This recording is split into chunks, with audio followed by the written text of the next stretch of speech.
Reportagem Silvio Brasil, Lupa Notícias, falando do Círculo Operário em Santa Rosa, hoje aqui com a presença de Romildo Bolzan Júnior, ele que é ex-presidente do Grêmio e também presidente do PDT estadual. Mas nós não vamos falar de esporte aqui não vamos falar de futebol, ele está aqui como político e nós vamos nos ater à política. Senhor Romildo Bolzan Júnior, é um prazer enorme falar com o senhor, conhecê-lo pessoalmente, né? A gente já ouviu falar do senhor várias vezes, mas conhecê-lo pessoalmente é um grande prazer.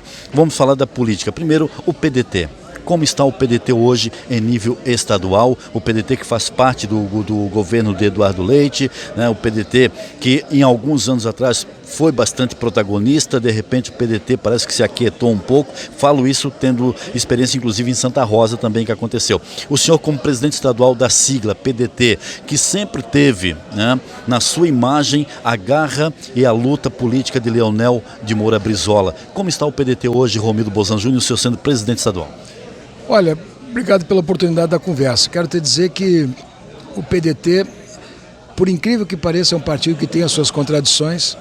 É um partido que muitas vezes dá a impressão de que está num processo de fragilidade, mas é um partido extremamente consistente do ponto de vista ideológico e que precisa exatamente no campo onde ele se posiciona, que é um campo de centro-esquerda, que é um campo do trabalhismo, que tem consolidação de praticamente toda a nacionalidade brasileira formada em cima de princípios e políticas trabalhistas, que tem que retomar os debates contemporâneos, bons debates educacionais, os bons debates da soberania nacional, os bons debates do desenvolvimento nacional, os bons debates, independente com quem quer que seja, nos municípios, com os demais partidos, com as lideranças e também no Estado, e criar uma condição de expor tudo isso, fazer valer seus pontos de vista e voltar para o protagonismo, para a arena política.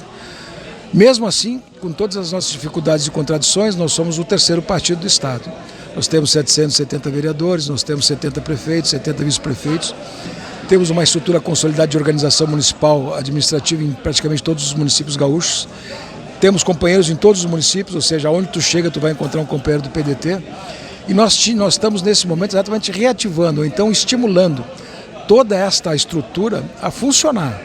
Da seguinte maneira, se organizem para as eleições majoritárias, pensem em candidaturas majoritárias de prefeito e vice, principalmente onde tivemos dificuldades de compor assim, que se organizem para fazer uma chapa proporcional de vereadores de uma maneira bastante importante, façam os debates sem preconceito, excluam aquelas políticas ou os políticos golpistas, aqueles que não têm a noção do processo democrático ou que querem terminar com ele. Mas todas as demais tendências, porque às vezes as pessoas estão postas em algum lugar partidariamente que não são exatamente aquilo que muitas vezes os partidos de extrema direita expressam, mas que a gente pode ter assim, a capacidade isenta de conversar se o projeto municipal for bom, ou seja, capacidade de diálogo, porque nós não vamos perder a nossa identidade política com isso. Então o partido, no momento que tiver tudo isso de uma maneira muito vibrante, pulsante, aguerrida e com capacidade de docar isso na população, identificar o partido como um partido de comportamento que tem políticas públicas muito caras para ser realizadas, de repente as pessoas nos olham com ar de confiança. Então eu acho que o partido está vivendo uma reciclagem, um momento novo, e esse momento da eleição municipal é um momento extremamente relevante para que a gente possa fazer valer esse contexto de situações. Agora, em nível nacional, senhor Romildo Bolzan Júnior, em nível nacional, o senhor é presidente estadual, o senhor pode me dizer, não, mas em nível nacional eu não posso falar muito porque eu não sou presidente em nível nacional, mas o senhor é presidente em nível estadual e tem todo esse poder político dentro do partido PDT. Por que nas últimas eleições para presidente, o PDT insistiu com Ciro Gomes? Porque o PDT, tendo naquelas eleições dois candidatos de peso, um que era o que foi eleito, o outro que não foi eleito, que foi derrotado, tinha mais duas candidatas mulheres, e insistiu com o Ciro Gomes. Na sua opinião, foi um acerto, foi um momento equivocado do PDT ter escolhido o Ciro Gomes novamente para ser o representante da sigla naquela eleição que todos sabiam que ia ser muito difícil? Não, foi um momento acertadíssimo. Foi uma postura exatamente. Eu faria a mesma coisa e desejaria que ele tivesse condições, se quisesse, de ser candidato novamente. Porque o que levou essa eleição ao suicídio político e levou, de certa forma, ao empobrecimento do debate, e de certa forma não tratou das questões importantes da nacionalidade, nem do sistema financeiro, nem da soberania nacional, nem das questões do subsolo, nem de como ia se comportar o poder público diante praticamente da falência do sistema estatal nas respostas às questões de saúde, educação, segurança, enfim.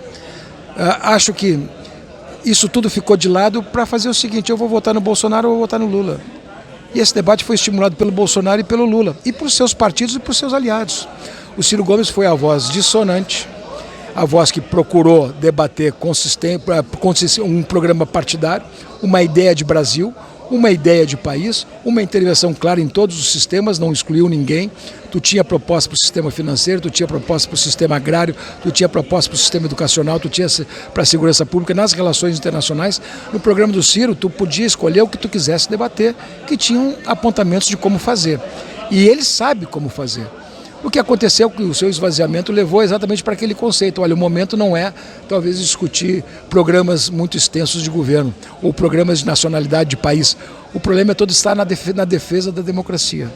Então, um raciocínio tão elementar assim, tu escolhe um ou outro e exclui aqueles que são ideológicos, aqueles que têm conteúdo, aqueles que podem contribuir para um debate mais racionalizado. Isto aconteceu no país e eu lamento profundamente. Votei no Ciro Gomes, trabalhei para o Ciro Gomes, gostaria que ele fosse candidato de novo e continuasse denunciando exatamente tudo o que ele denunciou anteriormente. Então, nessa reciclagem que o senhor falou que o PDT vai fazer toda essa reciclagem para buscar uma renovação, não está incluído nessa renovação o Ciro Gomes, na sua opinião? Não, está incluído, ele que está incluído.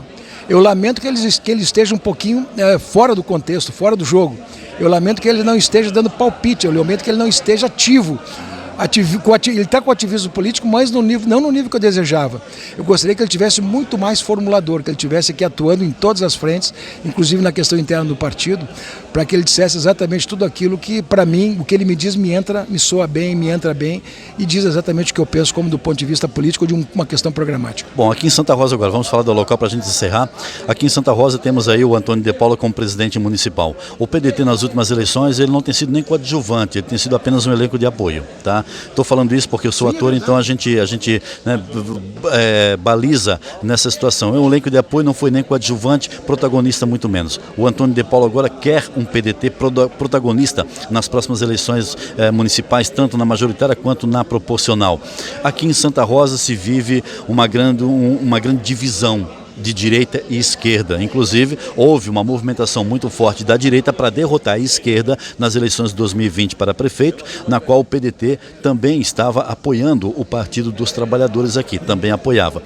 O senhor, como presidente estadual, daria o seu aval para que o presidente municipal, se fosse caso nas eleições, fechar uma coligação com um partido de direita, com o PP, por exemplo?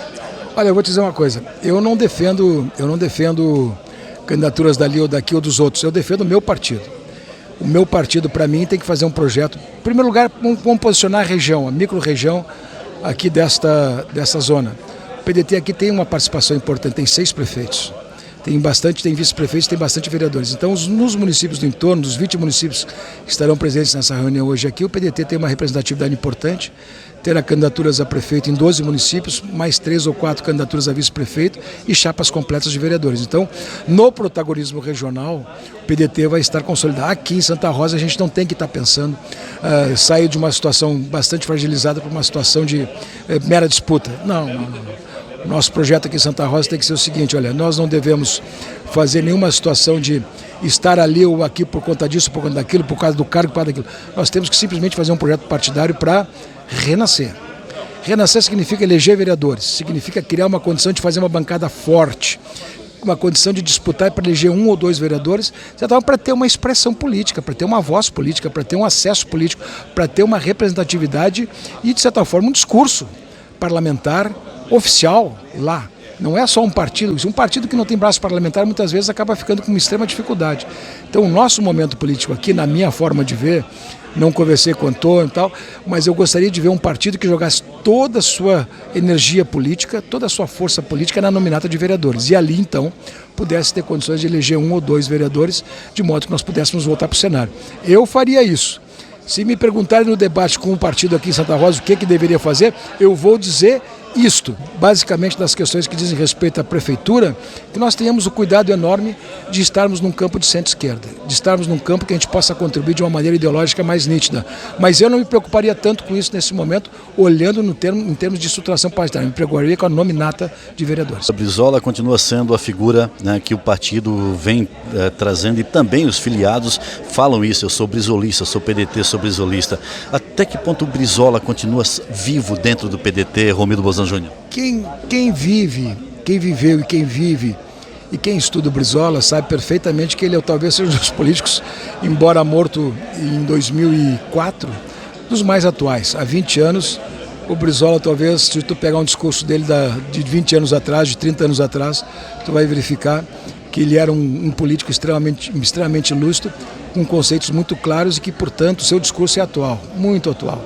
E as demandas que ele, como governador do Estado, no que diz respeito à soberania brasileira, na legalidade, nas intervenções no governo do Rio de Janeiro, como setor da educação, no governo do Rio Grande do Sul, no setor educacional, a visão que ele teve naquele momento, para aquele momento, né? Nas visões que ele teve também de criar o desenvolvimento local, regional, estadual, nas intervenções da energia elétrica, das comunicações, intervindo na energia, na empresa americana, nas duas empresas americanas que comandavam esses processos de uma maneira privatizada, que ele interviu e criou a CRT e criou a CE. Então, esses processos com visão clara, não do ponto de vista somente ideológico, mas principalmente do ponto de vista que, se estão inoperantes, não respondem às expectativas da população, que o Estado entre, absorva e faça. Cria essas condições. Ele é um político dos mais atuais. O que nós estamos discutindo hoje com a Equatorial, com a RGE? A qualidade do serviço. A qualidade do serviço. Inclusive com o Ministério Público e a Justiça intervindo para que soluções sejam alcançadas. Se o Brizola estivesse olhando isso, ele ia retornar lá para 1960 e exatamente dizer isso. Olha, naquele momento a gente se preocupava com isso porque eles não davam a condição de um serviço, de uma prestação de serviço adequada para a população. Quando essas empresas deixaram de ser públicas, a primeira coisa que me lembro é o seguinte: eu fui prefeito já 3 vezes, 4 vezes, porque uma vez fui vice, mas eu fui prefeito. Quantas vezes, como prefeito, eu encaminhava 40, 50, 60 projetos de energia elétrica para a CE e o município participava com tanto, a CE participava com tanto e nós fazíamos a obra. E tudo isso sem nenhum custo ao produtor, às pessoas que moravam lá no interior. Quer dizer, a visão social de uma empresa estatal tem todo o sentido. Então, o Brizola, para mim, é um político muito atual, muito atual. O Lula não chega aos pés dele. Fernando Henrique não chega aos pés dele. Nenhum político de centro-esquerda chega aos pés do Brizola, porque o único que fez o enfrentamento de toda essa situação no ponto de vista do campo ideológico foi o Brizola. Ele enfrentou todo mundo. Então, quem quiser examinar o Brizola sem ranço, sem achar que é um atrasado, sem achar que é do passado, mas que examinar a contemporaneidade daquilo que ele falava tempos atrás, muitos tempos atrás, e examinar as situações de hoje, tu vai ver que o Brizola é um político muito atual. Eu me alimento disso e sou contemporâneo. Me modernizo toda hora, me atualizo toda hora. E não me acho nem um pouquinho atrasado por defender o Brizola. Muito bem. Para encerrar, quando o Grêmio vai ser campeão da Libertadores novamente? Daqui a 30 anos, tomara. Mas tomara que seja campeão este ano, quando disputar. 30 anos! Mas eu quero te dizer o seguinte: os ciclos mandam isso. Os ciclos mandam isso. O Grêmio foi campeão em 1983, depois foi campeão em 1995 e foi campeão em 2017. Olha quanto tempo demorou. Entendeu? Então, eu nunca me esqueço quando eu estava saindo, quando nós fomos disputar a final nós ganhamos a Libertadores em 17 e depois já estávamos nos preparando para ir para Abu Dhabi, para os Emirados Árabes, para disputar a final, para disputar o Mundial Interclubes, que disputamos a final e perdemos apenas de 1-0 para o Real Madrid, que era o grande time da época, por favor. Entendeu? O nosso saudoso supervisor, o Antônio Carlos Verade, me puxou para um canto e disse assim: presidente, viva bem esse momento, porque daqui a 30 anos nós vamos retornar a ter ele. Claro, ele fez uma figura, um sentido figurado, que isso é um ciclo. É por isso que eu brinquei com 30 anos. O que eu desejo é que este ano a gente volte a ser campeão novamente da Libertadores. Então eu fiz uma brincadeira levando em conta aquela memória que me veio do Verardi. Mas são ciclos e o Grêmio, claro, terá a sua outra oportunidade, mas creio que talvez demore um pouquinho ainda. Romildo Bolzan Júnior, muito obrigado pela conversa aqui no site Lupa Notícias e reportagem Silvio Brasil. Obrigado mesmo, prazer conhecê-lo. Reportagem Silvio Brasil e Lupa Notícias. Política é o nosso compromisso.